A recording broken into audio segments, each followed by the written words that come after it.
The State House, where the seat of government exists for all of Ohio. And in that top seat, the governor. I, Richard Michael DeWine. Mike DeWine is finishing his first term as Ohio's chief executive. He wants a second. But these 5 other people also want the job. They think they'd be a better governor. Now you get to hear from them. It's your voice, your future, the power of the primary.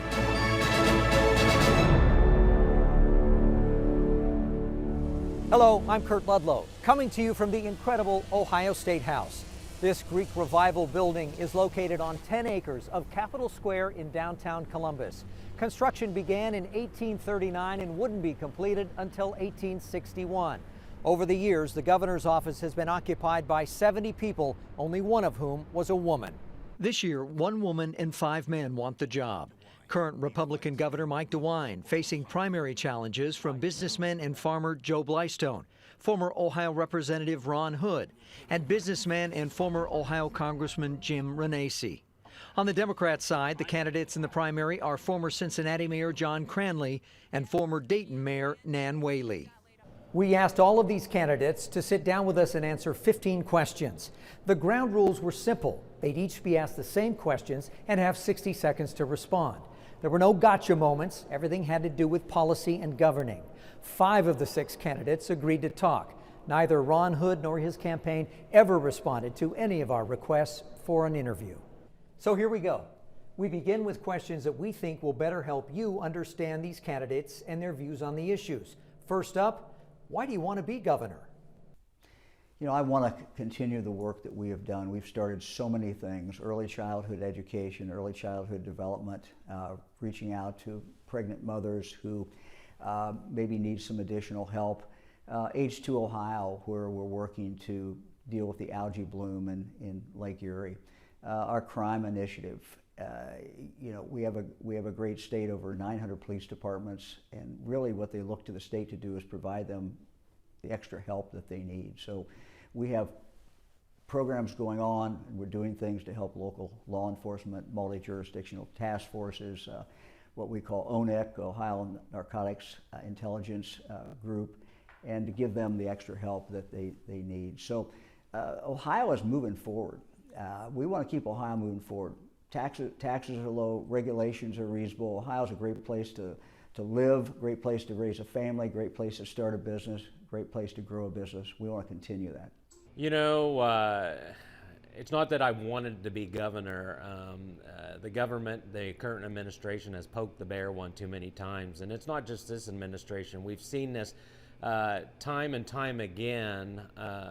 We see the growth of our government overreaching on many different aspects into our lives, whether it's in business, picking winners and losers when it comes to operating a business during the pandemic, the indoctrination of our children in the local public schools, you know, allowing lawlessness and record homicide in this state last year. I mean, we really need to rein in some of these issues, and with the current governor, I don't think we're going to get there. And that's basically why I jumped into this, because, you know, we need somebody to represent the people. Well, look, I've now lived in the state for 39 years, and I've seen a state that has gone from a great state, a state that was a powerhouse state, to a state that's losing ground. Every statistic shows that we rank anywhere from 35th to 50th. But what's really bad is some of the statistics we rank number 1 are horrible. We rank number 1 in corruption. That's not acceptable. We rank in the top 5 in human trafficking. That's not acceptable. We rank number 3, 4, 5 also in overdose drug addiction deaths. That's not acceptable. I came here 39 years ago when this state was a booming powerhouse, and it can be. But it can't be with the current leadership or the leadership really over the last 25 years. We need change. We need somebody who's lived within the rules that this state has given. I've been a businessman for 39 years, and we have the chance to do that, but we can't keep doing the same things. We have to change the way we run our state, and clearly we're not running it in the right direction today, because we wouldn't be ranked in the rankings we are. I want to be governor because Ohio needs a comeback. For 30 years, one party, the Republican Party, which is corrupt according to the FBI, has been shrinking the middle class through their corruption and bad policies.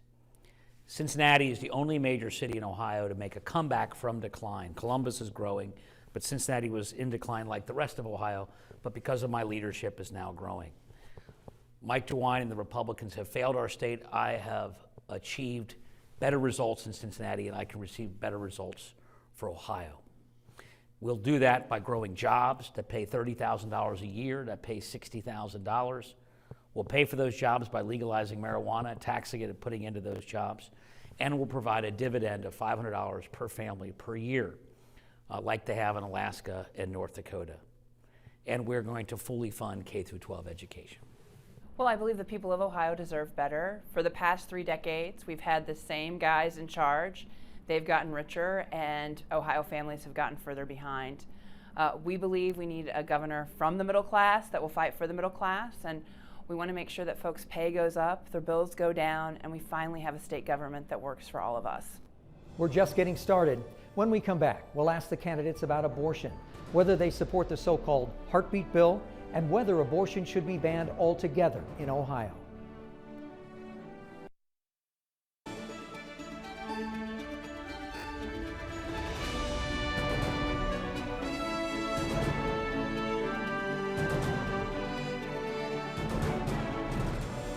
Welcome back to Your Voice, Your Future, the Power of the Primary. Perhaps no other issue is as polarizing as abortion. In 2019, Governor DeWine signed the heartbeat bill, which blocks abortion at 6 weeks gestation. So we asked the candidates whether they support that decision and if they'd be in favor of banning abortion altogether in Ohio. You know, I'm very aware of the heartbeat bill. If you look at the bill has no teeth to it. Has it saved any babies' lives? Absolutely not. I am an abolitionist. We need to abolish abortion in this state 100%.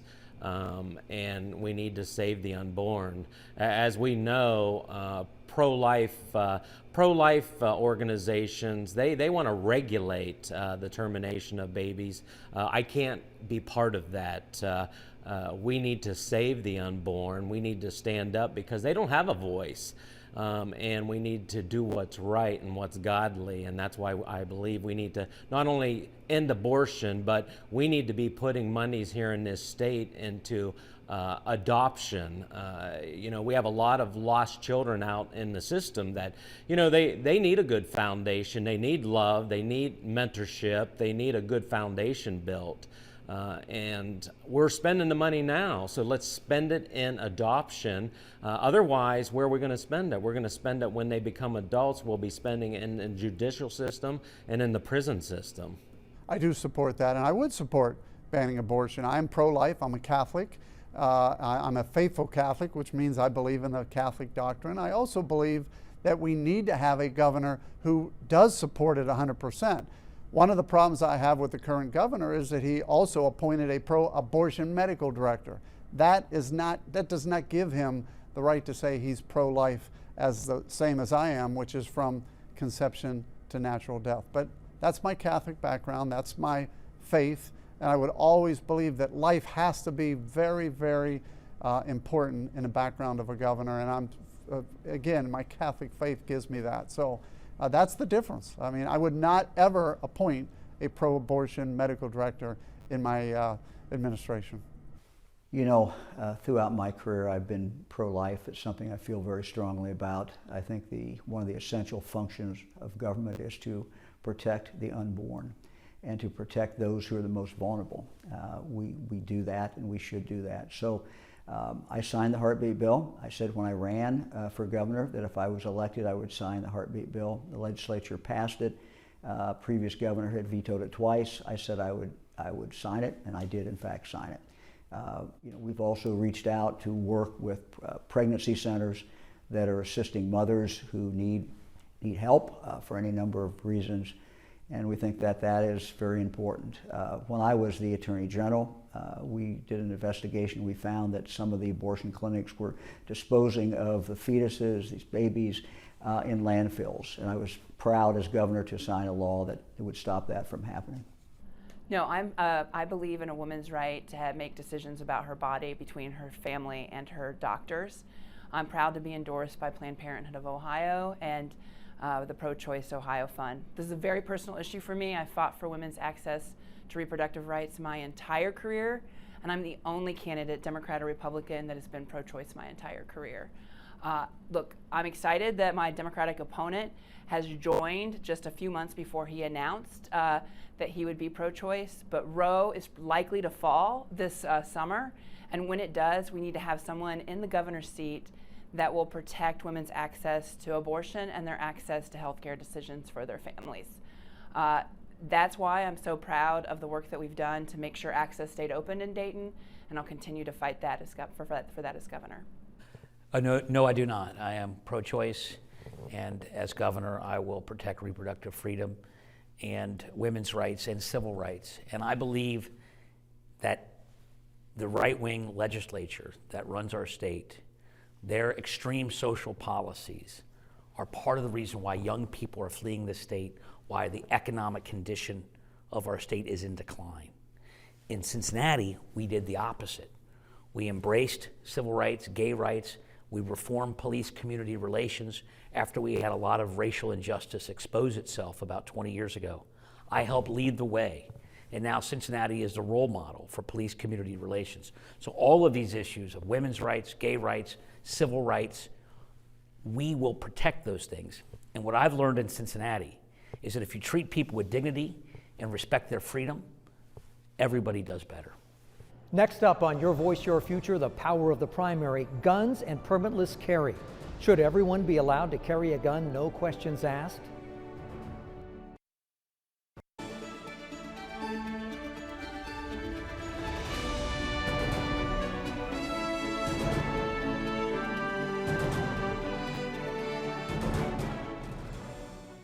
A license to carry a gun in Ohio will no longer be required after June 22nd.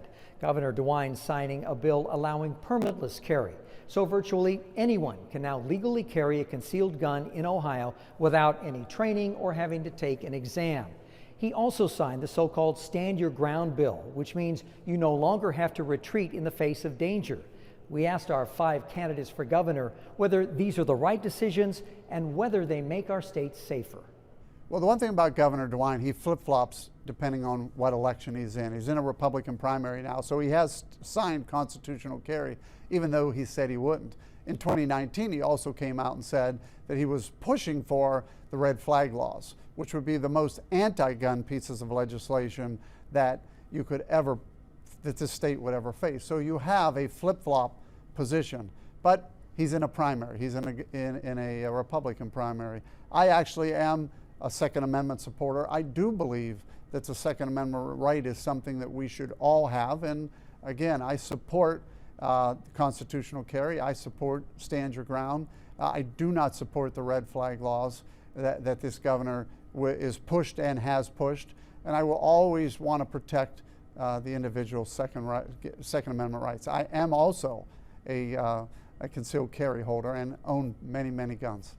I think we need to make a real distinction between the good citizens, the people who have constitutional rights, and the criminals who are wreaking havoc with our cities and our communities. So giving more rights to Ohioans is a good thing, but we really need to focus even more on going after the repeat violent offenders. I have a bill in front of the state legislature that I hope that they will pass shortly that would allow judges to crack down on someone who has a gun, who's already been convicted of a violent offense, sent to prison, comes back out, they're told again they're not allowed to have a gun, and yet they persist in having a gun.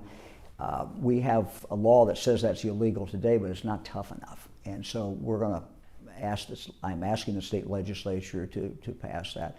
Look, we're also doing other things to help local law enforcement, $250 million that we set aside along with the legislature that is now going out to local law enforcement to help protect communities. You know, I do believe that bill should have been passed. Actually, it should have been passed long ago. We have our Second Amendment. Our Second Amendment doesn't say you have the right to bear arms if you have a permit or if you have training. You know, many people don't realize that you are allowed to, under Ohio law, you could open carry in this state without any permit, without any training. That was on the books now, currently. And we didn't have no rise in gun, I would say, gun mishaps or killings or such. I believe that not only should people be allowed to own and operate and use guns to protect themselves and their family and their community, but I believe Ohio we should move towards a Second Amendment sanctuary state. Those decisions have made our state demonstrably less safe. Mike DeWine has declared war on our police, war on public safety. He has defunded the police. Let me repeat that. Mike DeWine, by not supporting local government funds at their full amount, has defunded the police. The FOP and the Police Chief Association of Ohio said that permitless carry will get cops killed. Mike DeWine thinks he knows better than our police on how to keep our communities safe. He is wrong. And he has declared open season on our cops. And so these are outrageous bills that attack our safety and make us less safe. And I trust local law enforcement on how to keep us safe. Mike DeWine thinks he knows better than law enforcement. He's wrong, and this is one of many reasons why he needs to be fired. Well, every Ohioan deserves to be free of violence in their community and to live in a safe neighborhood. And sadly, what Mike DeWine has done with signing Stand Your Ground and permitless concealed carry is he's made our communities less safe. This is very personal to me too. You know, on August 4th, 2019, we saw 9 people murdered and 27 more injured in the course of 32 seconds in Dayton. The day after the shooting, Mike DeWine came to the vigil, said he would promise to do something to change to make communities more safe. And never in my worst nightmare did I think he would do something to make it worse. That's exactly what permitless concealed carry and Stand Your Ground do. We need to do what 9 out of 10 Ohioans agree with, which is to pass universal background checks. 9 out of 10 Ohioans don't agree that the Ohio State Buckeyes are the best football team. You know, we're not talking about responsible gun owners here. We're talking about making sure the people that should never have guns never have them in their hands in the first place. The FBI says 820 people were murdered in Ohio in 2020. The candidates' plans to reduce the crime rate. When Your Voice, Your Future, the Power of the Primary returns.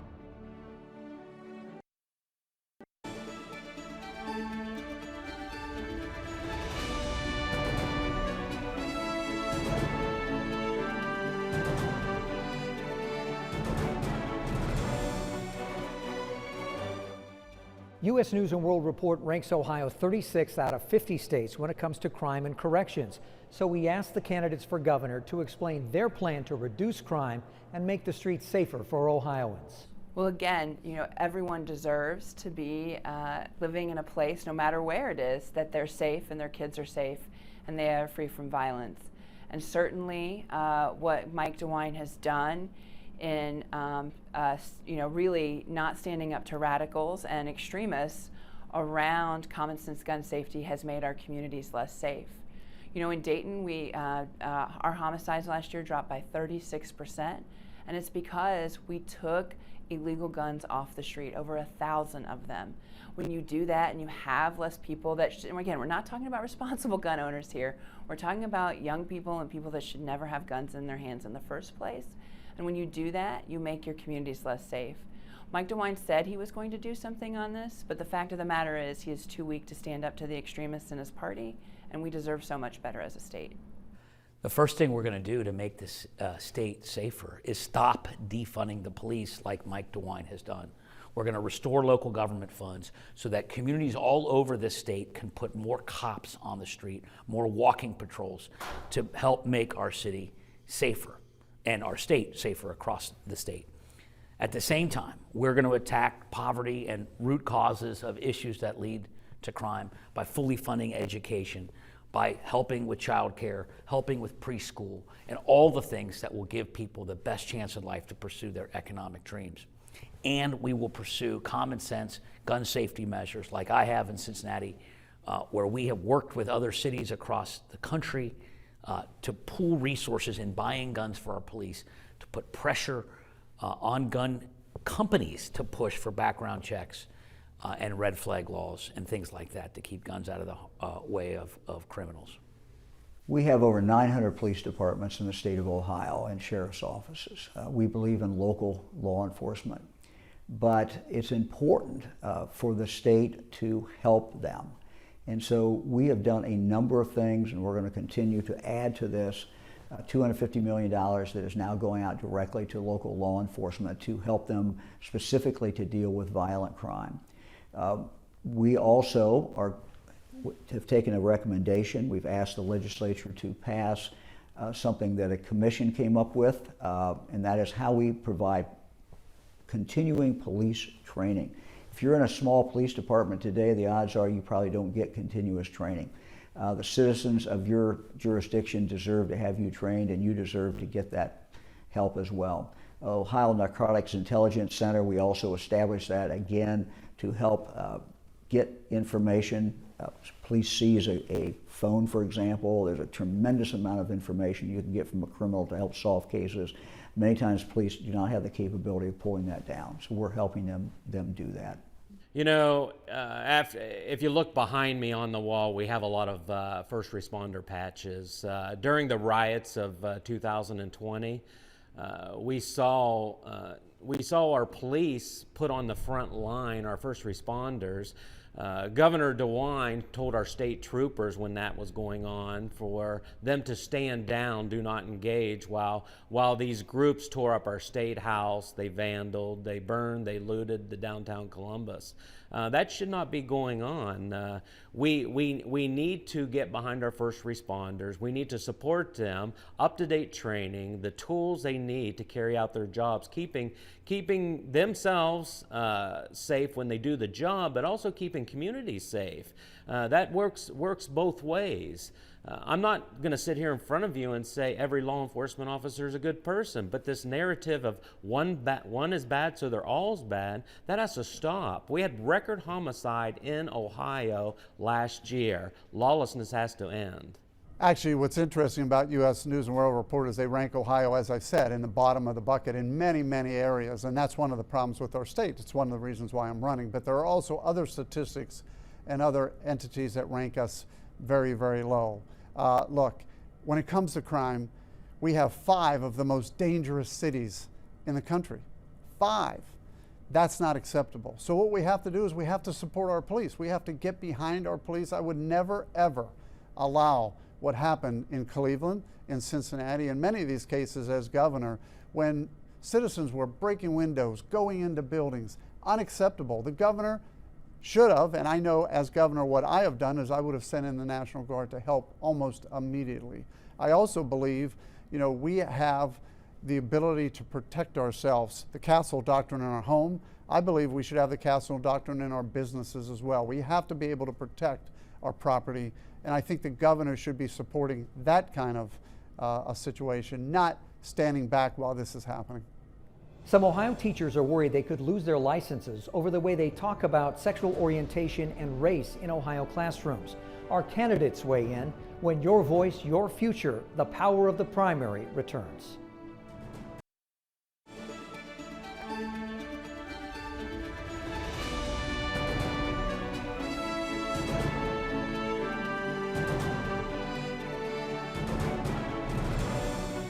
And finally, you have 60 seconds to make your pitch to voters. Why should someone vote for you as our next governor? Well, I would very much appreciate your support.